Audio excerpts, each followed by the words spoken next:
बंगाल में हुए महिला डॉक्टर के साथ रेप और हत्या पर सभी डॉक्टरों में भारी आक्रोश है। न्याय दिलाने के लिए और दोषियों को कड़ी सजा दिलवाने के लिए सभी लोग मांग कर रहे हैं। वहीं इस घटना के बाद दरभंगा में भी डॉक्टर अपने आप को असुरक्षित महसूस कर रहे हैं। वहीं दरभंगा मेडिकल कॉलेज डीएमसीएच के रेसिडेंट डॉक्टर फिर से अनिश्चितकालीन हड़ताल पर चले गए हैं और सभी सेवाओं को बंद कर दिया गया है। वहीं आउटडोर ओपीडी का भी कामकाज ठप हो गया। मालूम रहे कि junior doctor association Darbhanga medical college द्वारा 15 अगस्त की रात्रि 10 बजे से रेसिडेंट डॉक्टर कार्य बहिष्कार कर चले गए हड़ताल पर और शुक्रवार को भी इन लोगों का अनिश्चितकालीन हड़ताल जारी रहा। जब हमारे चैनल के संवाददाता ने हड़ताल पर बैठे कई डॉक्टरों से बात की तो इन लोगों ने कहा कि जिस तरीके से बंगाल के डॉक्टर के साथ जो घटना हुई है, इसकी जितनी निंदा की जाए कम है। इस घटना में दोषी शामिल हैं, सभी को कड़ी से कड़ी सजा दी जाए। दरभंगा डीएमसीएच में जो भी डॉक्टर है उन तमाम डॉक्टरों की सुरक्षा हो और हॉस्पिटल और डॉक्टर जहां पर उपचार करते हैं उन तमाम जगहों पर सीसीटीवी कैमरे लगाए जाए, लाइट की अच्छी व्यवस्था की जाए ताकि इन डॉक्टरों के साथ कोई अनहोनी या कोई ऐसी घटना न हो सके। सुरक्षा के सवाल पर अपनी कई मांगे भी रखी। हड़ताल पर बैठे हुए कई डॉक्टरों से हमने बात की, क्या कुछ मांगों को इन लोगों ने बताया, आइए आपको सुना रहे हैं। यहाँ पे है, किन मांगों को लेकर बैठे हैं और क्या आप इस माध्यम से कहना चाहते हैं? पहली डिमांड तो ये है कि आरजीकर में जो हुआ है केस, जो भी हीनियस क्राइम हुआ है हमारी कलीग के साथ, उन्हें न्याय मिलना चाहिए। और दूसरी बात ये है कि यहाँ पर भी कैंपस सिक्योर नहीं है। रात में यहाँ पर स्ट्रीट लाइट नहीं रहती है और यहाँ पर कोई भी सीसीटीवी कैमरा भी नहीं है कि कुछ भी अनहोनी हो तो हमारे पास कोई एविडेंस हो। तो उसी डिमांड को लेकर हम यहाँ बैठे हुए हैं और जब तक कोई भी हमारे कलीग को जस्टिस नहीं मिलती है, काम शुरू नहीं होते हमारे सेफ्टी के लिए, तब तक ये स्ट्राइक कंटिन्यू रहेगी। मेन मांग जो है वो क्या है? मेन मांग दो ही है, अभी तो बताया कि वही आरजीकर में जो केस हुआ है हमारी कलीग के साथ, उन्हें न्याय मिले। और दूसरा ये कि डीएमसीएच में जो सिक्योरिटी लेवल है वो बढ़े, यहाँ पे स्ट्रीट लाइट लगाए जाए, कैमराज लगाए जाए, सीसीटीवी कैमराज और सिक्योरिटी के लिए दोनों तरफ कैंपस को सिक्योर किया जाए 2 गेट के थ्रू। कब तक ये हड़ताल जारी रहेगी? जब तक हमारी मांगों, जो भी हमारी मांग है उन पे काम ना स्टार्ट किया जाए। यानी अनिश्चितकालीन हड़ताल? जी हाँ, बिल्कुल। किनके समक्ष अपनी मांग रखी? हमने अपनी मांगे गवर्नमेंट की तरफ से रखी है कि हमें सेंट्रल प्रोटेक्शन एक्ट के थ्रू डॉक्टर्स को प्रोटेक्शन मिले और हमारे सुपरिटेंडेंट और गवर्नमेंट के लिए कि यहाँ पर डीएमसीएच में जो भी एडमिनिस्ट्रेशन है वो लाइट्स और सिक्योरिटी अप करे। तो क्या दरभंगा डीएमसीएच का जो कार्य बहिष्कार है, कौन कौन सा काम यहाँ चल रहा है? मरीज को देखा जा रहा है, इलाज हो रहा है? यहाँ पर इमरजेंसी जो भी काम है वो चल रही है, बट अभी ओपीडी बंद रखी गई है। हमारे जो भी सीनियर रेसिडेंट है और एसओडी यूनिट इंचार्ज है वो सारे पेशेंट को जो भी इमरजेंसी में आ रहे हैं वो देख रहे हैं। अपना परिचय दीजिए। मैं डॉक्टर निधि फ्रॉम सर्जरी। जिला प्रशासन तो यही अनुरोध है कि जो हमारे आरजीकर में हुआ वो यहाँ या फिर किसी भी इंडिया के देश के किसी भी कोने में ना हो, इसके लिए यहाँ पर सुरक्षा बढ़ाई जाए। हम लोग रात दिन काम करते हैं, यहाँ पर 36 घंटे 72 घंटे काम करते हैं रात दिन पेशेंट के लिए। तो हमारे लिए भी सरकार कुछ करे हमारी सेफ्टी के लिए, ताकि हम अपना कार्य अच्छे से कर सकें। कहीं न कहीं आप लोग भी असुरक्षित? हाँ बिल्कुल, हर काम में कोई पेशेंट कभी भी कुछ भी हो जाता है तो किसी को भी गुस्सा आता है तो हमारे पास कोई नहीं प्रोटेक्शन के लिए रहता है। अगर ये धरना, हमने कहा कि अनिश्चितकालीन जब तक कार्य शुरू नहीं हो जाता, हमने ऐसी भी कोई मांग ऐसी नहीं रखी है कि पूरी ना की जा सके। हम क्या मांग कर रहे हैं? बस हमारी अपनी सुरक्षा की मांग कर रहे हैं। ये तो कोई मतलब संविधान में भी अपनी सुरक्षा के लिए ये सब मांग रखना कोई वो खराब बात तो है नहीं, और ना ही ऐसी बात है कि कुछ हमारी हेल्प ना कर सके सरकार। जी मैडम, अपना परिचय। Doctor Nidhi from surgery. आप लोग यहाँ डीएमसीएच में हड़ताल पर बैठे हुए किस तरह के डॉक्टर हैं और किन मांगों को लेकर हड़ताल पे?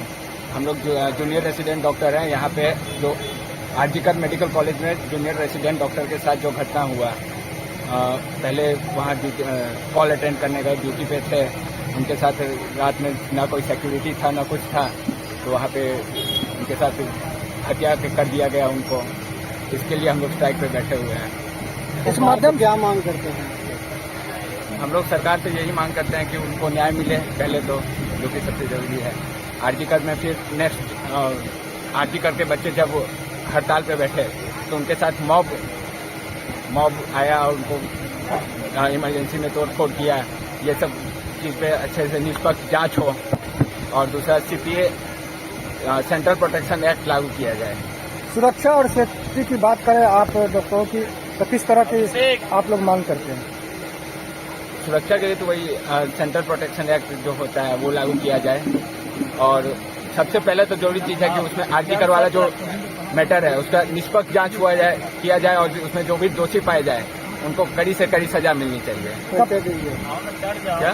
मेरा नाम सौरव कुमार राय है और फर्स्ट ईयर सर्जरी विभाग में हम पीजी है। कब से आप लोग यहाँ पे हड़ताल पे बैठे हैं? हम लोग कल रात से यहाँ पे सारी सुविधा बंद कर मतलब कार्य का बहिष्कार करके कल रात 10 बजे से हड़ताल पे बैठे हैं। डीएमसीएच की सेवा की बात किया जाए अस्पताल की, तो कौन कौन सेवा इमरजेंसी सेवा शुरू है और कौन कौन सेवा बंद किया गया?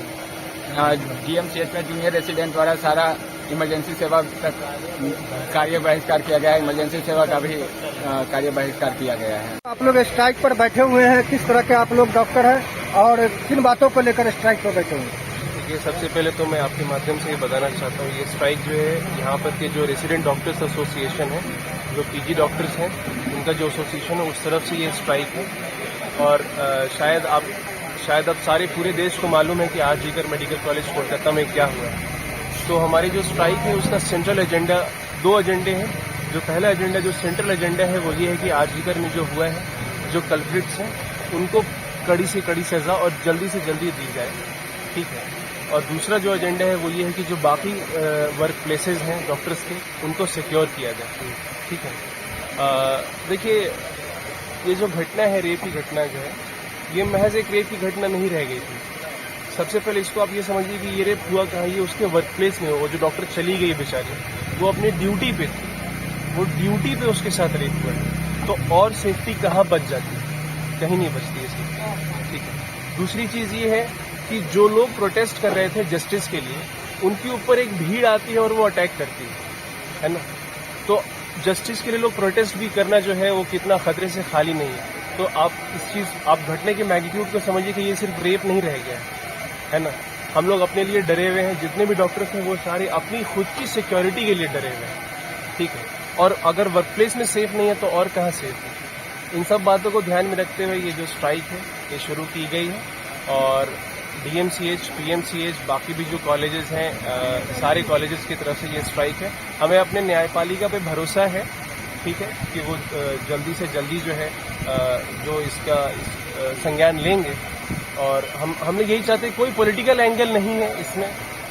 यहाँ पर जितने भी लोग हैं, कोई भी किसी भी पॉलिटिकल पार्टी की तरफ से नहीं आया है, ना ही हम लोग इस घटना में कोई पॉलिटिकल एंगल डालना चाह रहे हैं। हमें सिर्फ जस्टिस चाहिए। और आप इस बात को समझिए कि अगर इतना बड़ा घटना हो जाने के बाद, इतनी बड़ी घटना हो जाने के बाद जो कल्प्रिट है वो अगर बच जाता है, तो ये डॉक्टर्स के लिए, हम लोगों के लिए और बाकी सारी जनता के लिए कितना बड़ा इमोशनल डिफीट होगा कि ऐसा काम करके भी लोग बच सकते हैं। था और यहाँ कौन सा अस्पताल में अभी? अच्छा, कत्तो अहाँ इलाज के लिए लिये यहाँ? अब तो इलाज के लिए लिए हैं? कौन सा अस्पताल है?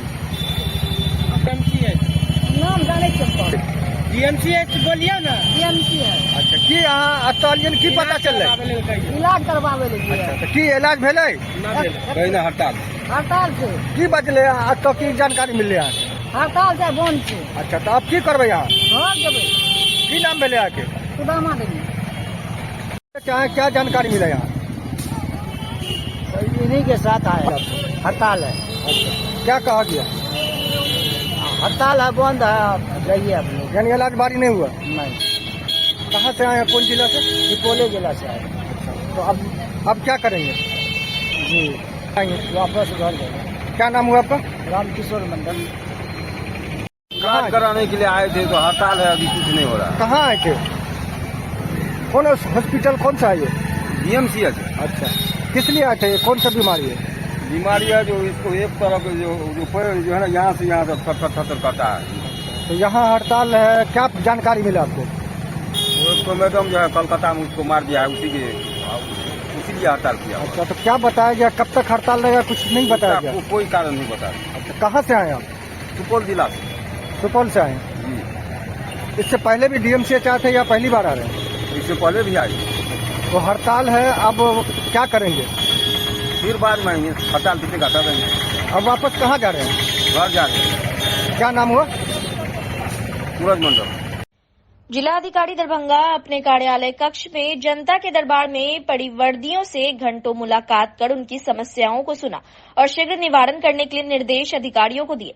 उन्होंने शिकायतों को त्वरित निवारण के लिए अधिकारियों को कई महत्वपूर्ण दिशा निर्देश दिए।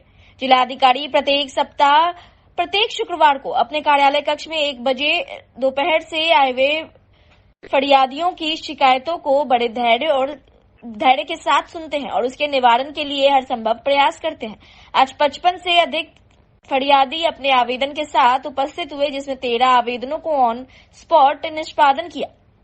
जनता दरबार में जिला अधिकारी दरभंगा राजीव रोशन ने अपने कार्यालय कक्ष में जिला से आए हुए सभी फरियादियों की समस्याओं को सुनकर समाधान और शेष आवेदन को संबंधित पदाधिकारियों को त्वरित निष्पादन करने के निर्देश दिए। जिलाधिकारी के पास आज 55 से अधिक फरियादी अपनी समस्या का समाधान के लिए उपस्थित हुए। गौरतलब है कि 13 मामलों का ऑन स्पॉट निष्पादन किया गया। आज जनता दरबार में बिडौल थाना के राम उद्गार पंडित और दिनेशपुर पंडित अपनी भूमि के विवाद के निवारण के लिए पहुंचे थे और भी कई फरियादी अलग अलग समस्याओं को लेकर जिलाधिकारी के जनता दरबार में पहुंचे थे। इस मौके पर अपर समाहर्ता राजस्व नीरज कुमार दास, जिला भू अर्जन पदाधिकारी बालेश्वर प्रसाद, उप निदेशक जनसंपर्क सत्येंद्र प्रसाद, जिला पंचायती राज पदाधिकारी प्रशांत कुमार, डीआरडीए निदेशक पवन कुमार, आईटी प्रबंधक पूजा चौधरी और अन्य संबंधित विभाग के पदाधिकारी उपस्थित थे। जोर से बोलिए। हाँ, मेरा नाम रामकृष्ण मुखिया हुआ, यूनियन दामा पंचायत है। मैं बहादुरपुर है। कस्टम वित्त आयोग से मुखिया 15 लाख रुपया निकाल लिए और जमीन मालिक निकाल लिए। और निकालने के बाद मान लीजिए वो अनुमंडल में हम गए तो अनुमंडल में प्रखंड विकास पदाधिकारी का आदेश है कि पंचायत का पैसा कोई नहीं खर्चा हुआ। फिर प्रथम अपील में आए तो जिला पंचायत पदाधिकारी से जांच करवाया गया तो कस्टम वित्त आयोग से। कौन सा प्रखंड का मामला है? प्रखंड कौन सा है? प्रखंड बहादुरपुर है। क्या नाम हुआ आपका? मेरा नाम रामकृष्ण। हमारी दिक्कत है कि हमारे जमीन पर जबरन 5-10 आदमी मिलकर दुकान बना लिया, क्योंकि नींव हमारा डाला हुआ कुर्सी तक हमारी बनी हुई है और केवाला से हक हासिल है, जिसको जबरन जो है दूसरा पार्टी हमारे गांव के जो है समिति और हमारे प्रतिवादी जो है वो मिल करके सब जमीन को हड़प लिया। उस पर नवीनीकरण दुकान बना दिया है, 4 दुकान बना दिया है। और थाना को जब हमने एप्लीकेशन किया तो उन्होंने कोई एक्शन नहीं लिया, एप्लीकेशन लेना स्वीकार नहीं किया। तब हम जो है कलेक्टर साहब को एप्लीकेशन किए और एसपी साहब को एप्लीकेशन किए। क्या चाह रहे हैं? चाह रहे हैं कि हमारी जो हक हासिल है, जो केवाला से प्राप्त है, वो भूमि हमें मिलनी चाहिए। कौन सा थाना क्षेत्र का मामला है? मोहरो थाना के अंदर। क्या नाम हुआ आपका? पूर्णानंद चौधरी। अभी हम कलेक्टर साहब के जनता दरबार में आए। ये हमारे धरवाड़ा पंचायत के कर्मचारी जो है ना, सूर्या को मिला करके हमारे दादा का जमाबंदी उड़ा दिया, जबकि ऑलरेडी पार्टी का जमाबंदी है और वो अपना छोड़ के हमारा उड़ा दिया। अंचल में दिए और डीएम साहब को भी दिए थे, एडीएम का भी चिट्ठी किया, लेकिन अंचल अधिकारी जो है ना आज तक रिकॉर्ड में नहीं है उसको। क्या दिक्कत हो रहा है इसमें आपको? वो जमाबंदी उड़ा दिया 1 कट्ठा 6 दिन। क्या चाह रहे हैं आप इसमें? चाह रहे हमारा रद्दीकरण करके हमको वापस मिलना चाहिए। अभी कहाँ आए आप? भरवाड़ा पंचायत में डीएम साहब भी आए। क्या चाह रहे हैं आप? हमारे साथ इंसाफ होना चाहिए रद्दीकरण का। जैसे क्या होना चाहिए? होना चाहिए कि हमारा जमाबंदी था ना, रकबा खाली कर दिया है। अच्छा। वापस आना चाहिए हमारे रकबा में। कौन सा प्रखंड में घर हुआ आपका? भरवाड़ा सिंहवाड़ा।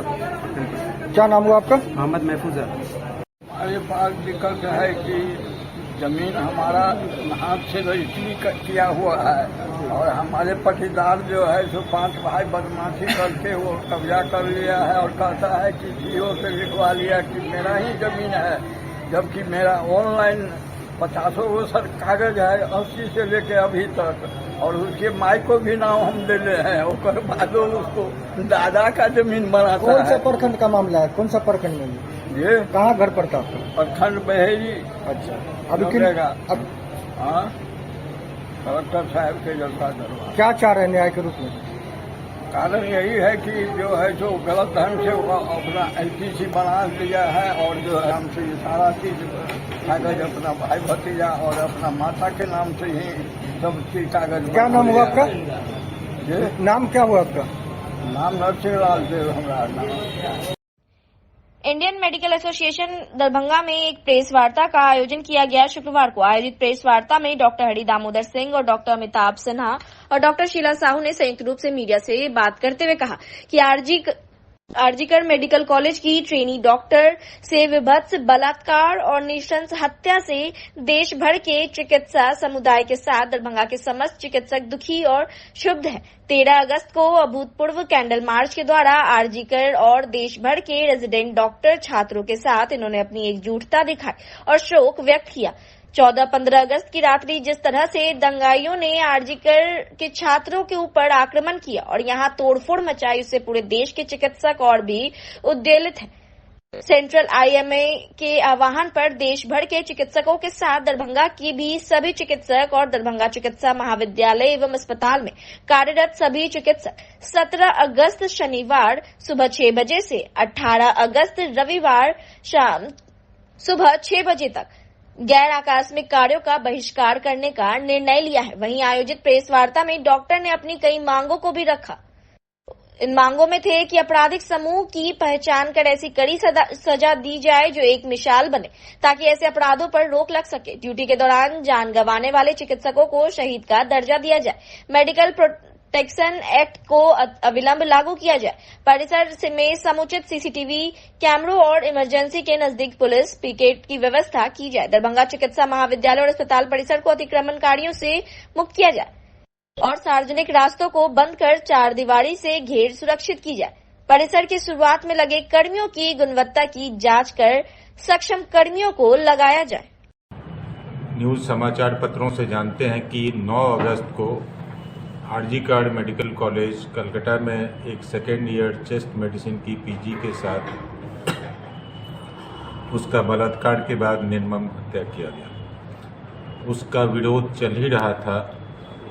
14-15 की रात्रि में वहाँ के लड़के लड़कियाँ जो पीजी स्टूडेंट्स थे एक शांति मार्च कर रहे थे कैंडल के साथ। उसी समय एक भीड़ द्वारा आक्रमण किया जाता है और उनके साथ मारपीट की जाती है और जो हॉस्पिटल के अंदर घुस के जिस जगह पर ये वारदात हुई थी उसमें सारे जो एविडेंस थे उनको नष्ट किया जाता है। इन सब चीज़ों को देख के लगता है कि एक सुनियोजित कार्यक्रम था। इसमें एक आदमी नहीं, एक बड़ा गिरोह संलिप्त था और इसको करने के उन लोगों को कुछ कहीं से न कहीं से संरक्षण प्राप्त है कि बार बार वो लोग ऐसा कर रहे हैं। इसी के विरोध में नेशनल आईएमए ने आह्वान किया है शनिवार 6 बजे सवेरे से लेकर रविवार 6 बजे सवेरे तक 24 घंटे का हम लोग कार्य बहिष्कार कर रहे हैं। इसमें दरभंगा के सारे प्राइवेट नर्सिंग होम क्लिनिक अपना रेगुलर काम नहीं करेंगे।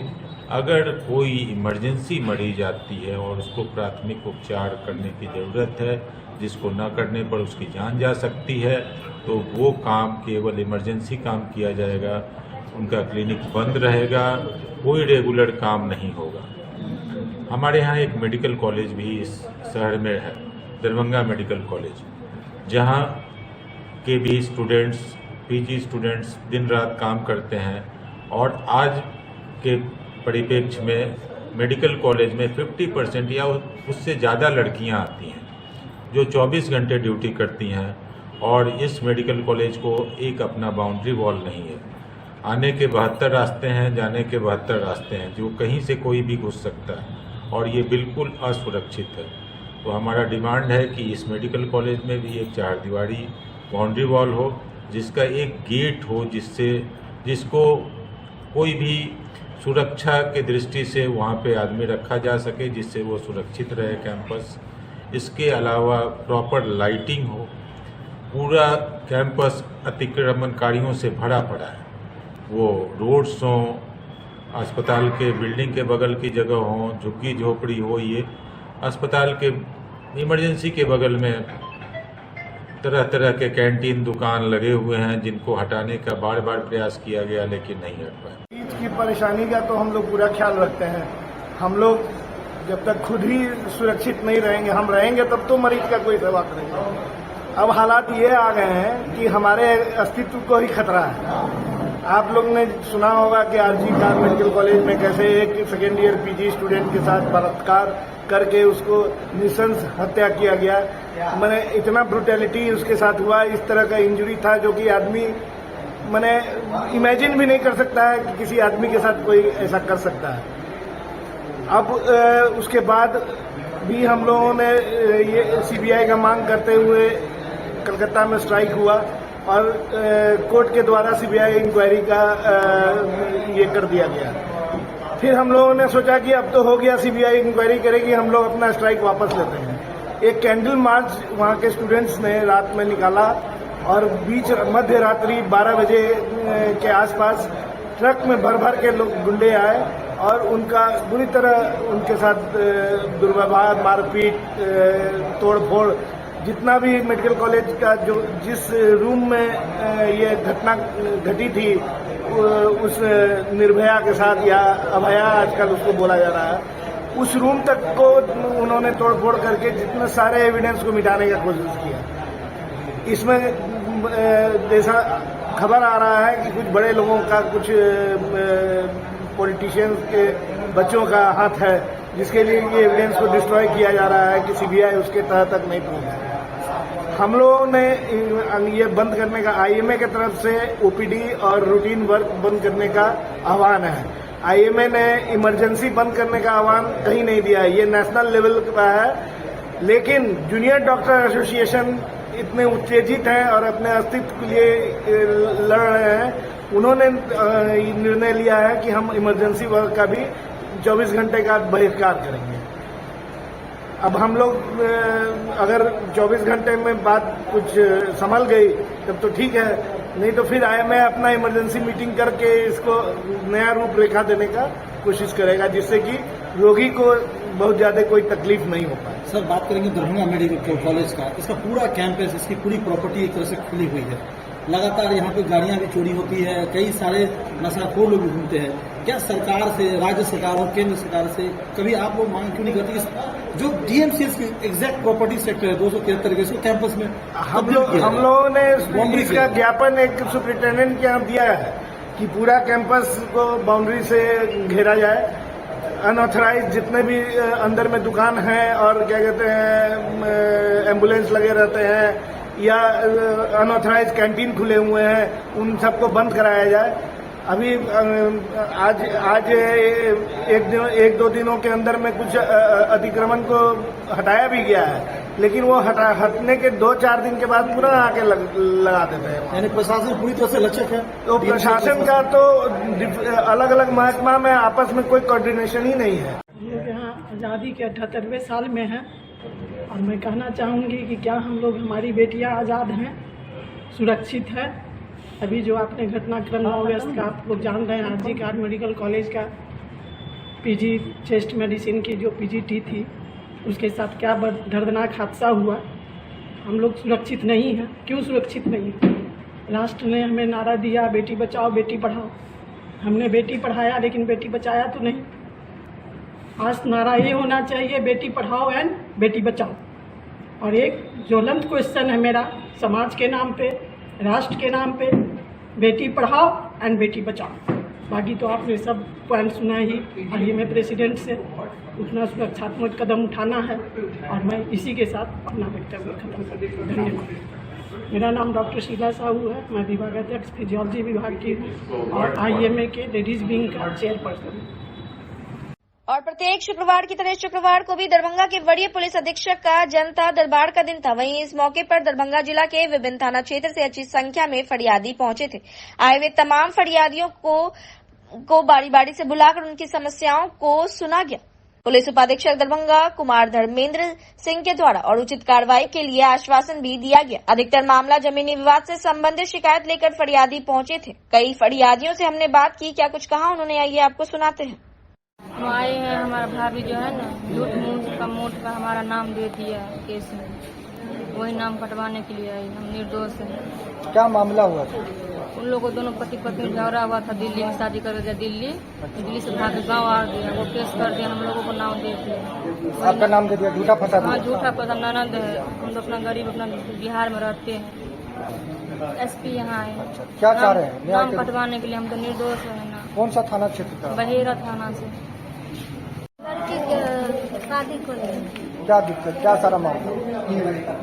केस के नहीं क्या केस के से तो कोनो बना नहीं रहा। किस तरह का केस किया हुआ है? लड़का लड़की की शादी थी। क्या कुछ मामला हुआ, क्या घटना हुआ? 16 साल के हमर लड़की थी, लड़का सदाई थी, लड़का ऊपर केस किया। आप यहाँ आए, क्या चाह रहे हैं इस मामले में? उनका पासपोर्ट लगा। यहाँ पर दिक्कत यही है, ये खेत का मामला था।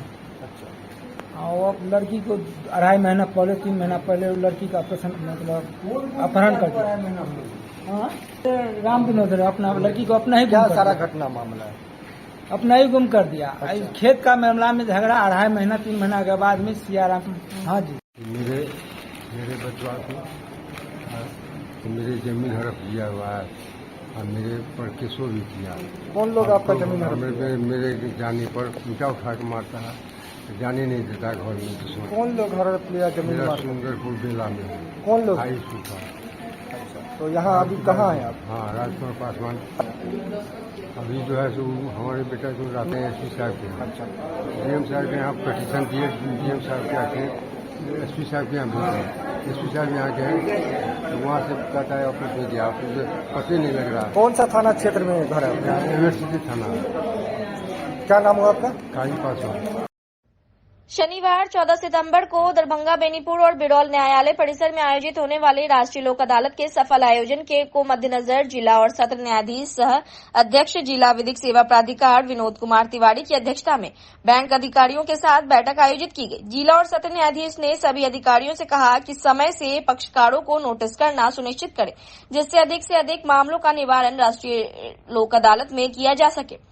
उन्होंने अधिकारियों को निर्देशित करते हुए कहा कि लोक अदालत में किसी भी पक्षकार को अपने मामले के निष्पादन में किसी तरह की समस्या नहीं होनी चाहिए। साथ ही ऋणधारकों का बही खाता आदि पूर्व से ही तैयार रखे और अधिकतम छूट देने के लिए विशेष व्यवस्था करें। उन्होंने कहा कि ऋणधारकों को इंस्टॉलमेंट की सुविधा भी दी जाए। जिला एवं सत्र न्यायाधीश ने कहा कि हर कोई अपना कर्ज चुकाना चाहता है। उन्होंने अधिकारियों को अधिक से अधिक मामलों को निष्पादित कराने के लिए कई तरीके बताए, जिस पर सभी बैंक अधिकारी और अपने सहमति देते हुए अधिकतम मामलों को निपटाने का आश्वासन दिया। जिला विधिक सेवा प्राधिकार के सचिव रंजन देव ने कहा कि पिछले राष्ट्रीय लोक अदालत से बेहतर करने का प्रयास करें। मौके पर एलडीएम सहित सभी बैंकों के अधिकारी मौजूद थे। दरभंगा जिले में फलेरिया जैसे गंभीर बीमारियों के खिलाफ एक व्यापक जन जागरण अभियान शुरू किया गया है, जिसमें जीविका दीदियों ने अहम भूमिका निभाते हुए मोर्चा संभाला है। इस अभियान के तहत वे घर घर जाकर लोगों को फलेरिया रोधी दवा बांटने के साथ साथ उन्हें इस बीमारी के प्रति जागरूक भी कर रही हैं। जीविका डीपीएम डॉक्टर ऋचा गाड़गी ने बताया कि 10 अगस्त से जिले में सर्वजन दवा वितरण कार्यक्रम की शुरुआत की गई है। 2 वर्ष से कम उम्र के बच्चे, गर्भवती महिलाएं, धात्री माताओं और गंभीर रूप से बीमार व्यक्तियों को छोड़कर सभी को फलेरिया रोधी दवाएं दी जा रही हैं। इस कार्य के लिए प्रशिक्षित स्वास्थ्य कर्मियों के साथ मिलकर जीविका दीदियों ने जिम्मेदारी संभाली है कि हर घर तक डीईसी और एल्बेंडाजोल की खुराक पहुंचाई जाए और लोग इसे सही तरीके से सेवन करें। फलेरिया, जिसे आमतौर पर हाथी पांव के नाम से भी जाना जाता है, एक लाइलाज बीमारी है जो मुख्य रूप से शरीर के लिम्फेटिक सिस्टम को नुकसान पहुंचाती है। यह बीमारी क्यूलेक्स मादर मच्छर के काटने से फैलती है। जब यह मच्छर किसी संक्रमित व्यक्ति को काटता है तो उसके शरीर में मौजूद माइक्रोफाइलेरिया परजीवी उस मच्छर में प्रवेश कर जाते हैं। फिर मच्छर जब किसी स्वस्थ व्यक्ति को काटता है तो वो व्यक्ति भी इस संक्रमण का शिकार हो जाता है। यह बीमारी गंभीर दिव्यांगता का कारण बन सकती है और इसका समय रहते इलाज न किया जाए तो इसका परिणाम गंभीर हो सकता है। इस अभियान में जीविका दीदी को यह समझाने का प्रयास कर रही हैं कि फलेरिया की दवा का सेवन पूरी तरीके से सुरक्षित है और यह बीमारी के प्रसार को रोकने में अत्यधिक प्रभावी है। उन्होंने कहा कि दवा का सेवन करने से यदि कोई समस्या होती है तो नजदीकी अस्पताल से संपर्क करें। साथ ही इसके अतिरिक्त सही खुराक और दवा सेवन के तरीकों की जानकारी दी जा रही है। डीईसी और एल्बेंडाजोल की खुराक उम्र के अनुसार निर्धारित की गई है। दवा का सेवन स्वास्थ्य कर्मियों की मौजूदगी में ही करना अनिवार्य है ताकि यह सुनिश्चित किया जा सके कि सभी लोग दवा का सही तरीके से सेवन कर रहे हैं। अभियान का उद्देश्य बिहार को फलेरिया मुक्त बनाना है। जीविका दीदियों का कहना है कि यदि इस अभियान को सफल बनाया गया और सभी लोगों ने समय पर दवा का सेवन किया तो फलेरिया को जड़ से खत्म किया जा सकता है। जीविका दीदियों के सहयोग से चलाए जा रहे अभियान में सामूहिक भागीदारी का महत्व स्पष्ट है। फलेरिया, जो कि विश्व की दूसरी सबसे बड़ी दिव्यांगता फैलाने वाली बीमारी है, उससे छुटकारा पाने के लिए यह अभियान एक महत्वपूर्ण पहल है। फलेरिया जैसी बीमारी जो लोग की आजीविका और जीवन शैली पर गहरा प्रभाव डालती है, उनके उन्मूलन के लिए इस अभियान में जीविका दीदियों की भूमिका अत्यंत महत्वपूर्ण है।